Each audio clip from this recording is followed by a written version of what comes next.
Morning, I am doctor Sonia here. आज मैं आप सबसे डेंगू फीवर के बारे में डिस्कस करूंगी।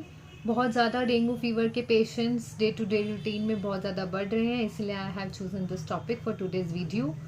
डेंगू फीवर एक मस्किटो बोर्न वायरल इन्फेक्शन है जिसमें फीवर होना, आँखों में दर्द, सिर में दर्द, कुछ ऐसे लक्षण होते हैं। मैं आपको सिम्टम डिस्कस कर देती हूँ। पहले बहुत ज़्यादा हैवीनेस, ऐसे फील होना जैसे सिर पे कुछ भारी भारी हर टाइम पड़ा हुआ है, इतना ज़्यादा हेडेक फील होना। आँखों में एक एक्सट्रीम जलन होना, आँखों में से सेका निकलना, आँखों में दर्द होना, गले में दर्द, मुंह का टेस्ट बिल्कुल बेकार हो जाना, बॉडी में इतनी ज़्यादा पेन, हर टाइम ऐसे लगना कि सोए रहें, गिरा गिरा शरीर है, डलनेस है, ड्राउजीनेस है, टांगों के पीछे काफ मसल्स में पेन, हर टाइम जॉइंट्स में एक वीकनेस फील होना, शोल्डर्स में वीकनेस और एक पेन फील होना। These are the basic symptoms of the dengue fever. इसके जो सिम्टम्स होते हैं वो माइल्ड से लेकर सीवियर तक रेंज तक वेरी करते हैं। किसी किसी पेशेंट में बहुत माइल्ड सिम्टम्स होते हैं, जैसे कि हल्का बहुत फीवर आ जाना, रूटीन में फीवर उतरना ना, सिर में बहुत दर्द है, आंखों में बहुत दर्द है, बॉडी एक हो रहा है, वीकनेस सी फील हो रही है। और सीवियर केसेस में वॉमिटिंग्स हो जाना, ब्लीडिंग होना, वॉमिटिंग में ब्लड निकलना या स्पूटम में ब्लड निकलना। तो दीज आर द सिम्टम्स जो सिवियर केसेस में होते हैं। अगर आप टेस्ट कराओगे तो आपके प्लेटलेट्स काउंट्स बहुत ज़्यादा लो हो जाते हैं। उसके प्लेटलेट काउंट के ऊपर भी डिपेंड करता है कि आपको माइल्ड इन्फेक्शन हुआ है या सिवियर इन्फेक्शन हुआ है। According to the infection, mild या रेंज के ऊपर, माइल्ड है या सिवियर है, उसके अकॉर्डिंग ही आपका प्लान ऑफ ट्रीटमेंट डिसाइड होता है। बेसिकली डेंगू के लिए कोई फिक्स ट्रीटमेंट्स नहीं होते हैं, ये एक मैनेजमेंट पार्ट होती है जिससे आप डेंगू से कोप अप कर सकते हैं। मैनेजमेंट पार्ट में अगर आपको बहुत माइल्ड है तो आप अपना फीवर के लिए पैरासीटामोल की एक टैबलेट ले सकते हैं। अगर आपका 100 अबव फीवर जा रहा है, आप 6 आवर्स के again after 6 hours of taking the first dose आप सेकेंड डोज ऑफ पीसीएम ले सकते हैं। जितना हो सके उतना फ्लूइड डाइट पे रहना है। यूजली कोई भी अगर आपको वायरल इन्फेक्शन या फीवर होता है तो आपके इंटेस्टाइन्स वीक हो जाते हैं, they are not able to digest solid food much. तो उसके लिए हम रिकमेंड करते हैं कि आप जितना हो सके उतना फ्लूइड डाइट लीजिए। और प्लेटलेट काउंट लो होने की वजह से भी हम बोलते हैं कि फ्लूइड डाइट आपकी एडुकेट होनी चाहिए। तो जितना हो सके ओआरएस वगैरह पीजिए, नारियल पानी पीजिए, फ्रूट्स लीजिए, मौसम्मी वगैरह लो, एप्पल्स लो।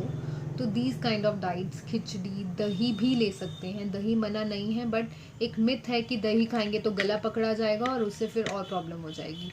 बट अगर आप घर की कम खट्टे से जमाई हुई दही लेते हैं, ताज़ी दही खाते हैं, तो उससे कोई प्रॉब्लम नहीं होती। यूजुअली जो बाहर की मार्केट वाली दही होती है उसी से ही प्रॉब्लम्स होती हैं। आप घर की ताज़ी दही खाएंगे तो उससे ज़्यादा प्रॉब्लम नहीं होएगी। ज़्यादा ठंडी चीज़ें मत लो, ठंडी दही मत लो, ओवर ठंडा मत कुछ खाओ, कोसा पानी पी सकते हैं। आपको इन इन चीज़ों से अपने खुद के डेंगू फीवर को मैनेज करना है। और मेडिकेशन प्रोसेस में होम्योपैथिक मेडिसिन जो यूजली मैं प्रोवाइड करती हूँ, जो मैं रिकमेंड करती हूँ, आप यूपेटोरियम परफोलेटम ले सकते हैं। यूपेटोरियम परफोलेटम 200, रस्टॉक्स 200 आप ले सकते हैं। अगर आपको बहुत ज़्यादा बॉडी एक ज़्यादा है तो आप दोनों का मिक्सचर ले सकते हैं, यूपेटोरियम परफोलेटम भी ले सकते हैं, रस्टॉक्स भी ले सकते हैं। साथ में ऑसिमम सैंक्टम का मदर टिंक्चर, टिनोस्पोरा का मदर टिंक्चर, और प्लेटलेट काउंट्स अगर बहुत ज़्यादा लो हैं तो क्रेका पपाया का मदर टिंक्चर। इन तीनों के मदर टिंक्चर को भी आप मिक्स करके ले सकते हैं। अब मैं आपको एक प्रोसेस, एक स्टेप्स बता देती हूँ। यूपेटोरियम परफोलेटम 200 की डोज कैसे लेनी है आपने। अगर आपको बहुत हाई फीवर है, 100 से अबव फीवर है, फीवर उतर ही नहीं रहा, तो आपने 2-2 घंटे के गैप पे 2 ड्रॉप्स यूपेटोरियम परफोरेटम की एंड रस्टॉक्स 200 की 2 ड्रॉप्स आधे कप पानी में मिक्स करके 2-2 घंटे के गैप पे लेनी है। इसी तरीके से 10-10 drops of each mother tincture, ocimum sanctum, tinospora and carica papaya की 10-10 drops of each of these 3 mother tincture की आधे कप पानी में मिक्स करके हर 2 घंटे के गैप पे लेनी है। इसको आपने at least 5 to 6 time per day आपने लेना है। अगर कंडीशन फिर भी नहीं ठीक हो रही है, कोई प्रॉब्लम ज़्यादा हो रही है, you can talk to me, आप बात कर सकते हैं, आप केसेस को ऑनलाइन डिस्कस कर सकते हैं। On call I am always available. आपको कुछ भी डेंगू रिलेटेड सिम्टम्स हैं, कोई भी प्रॉब्लम आ रही है, आप मेडिकेशन मुझसे ऑन कॉल पूछ सकते हैं।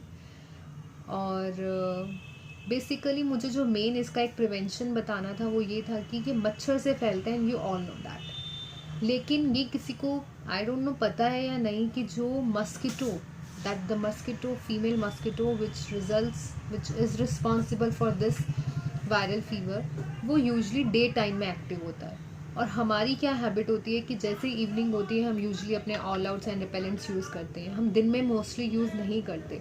तो हमें जो भी वेक्टर प्रिवेंशन करनी है वो डे टाइम में भी करनी है। तो ऑल आउट्स को, रिपेलेंट्स को, कॉइल्स, वेपराइजर सब आप दिन में अपने घर में ज़रूर यूज़ करो। डे टाइम में एक्टिव होता है ये मस्किटो, तो जितना हो सके एक्सपोजर टू मस्किटोज से बचो। फुल स्लीव्स के कपड़े डालो, बच्चों पे ज़्यादा ध्यान दो, सॉक्स एंड शूज़ वियर करके ही वो बाहर जाएं। फुल स्लीव्स के कपड़े पाएँ, jeans, proper full sleeve shirts और T shirts. And this all I just want to recommend you all कि आप जितना हो सके लेग्स एक्सपोज रखो अपनी बॉडी पार्ट्स को टुवर्ड्स द मस्किटो बाइट।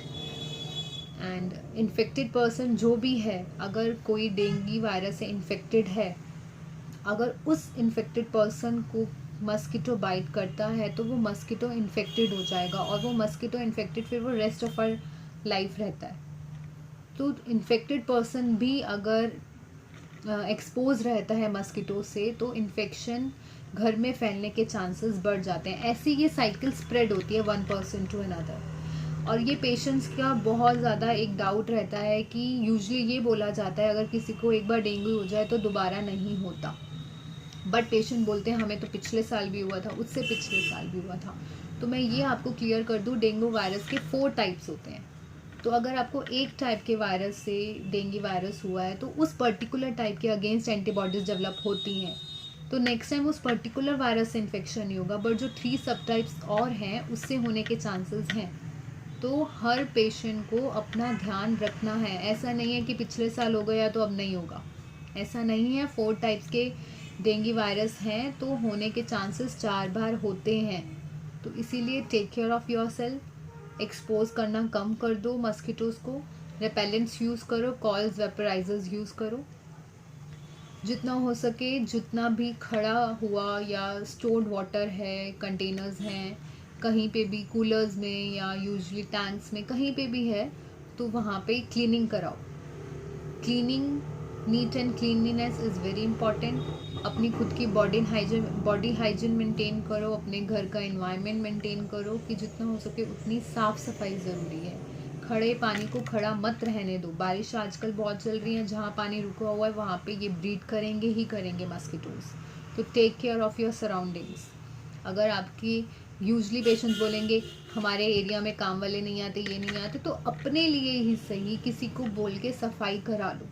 तो कहीं पे भी रुका हुआ पानी ना हो, वहीं पे ही मच्छर ज़्यादा ब्रीड करते हैं। तो मेरी यही रिक्वेस्ट है कि आप सब अपना ध्यान रखें। कुछ भी सिम्टम्स अगर सिवियर हो रहे हैं, ब्लीडिंग हो रही है, तो हॉस्पिटलाइज होने के केसेस बढ़ जाते हैं। अदरवाइज़ आप घर पे ही मैनेजमेंट कर सकते हो, फ्लूइड डाइट लेके, चपाती वगैरह कम, फीवर 100 से ज़्यादा है तो PCM। Otherwise I have told you all the homeopathic medicine. Thank you so much.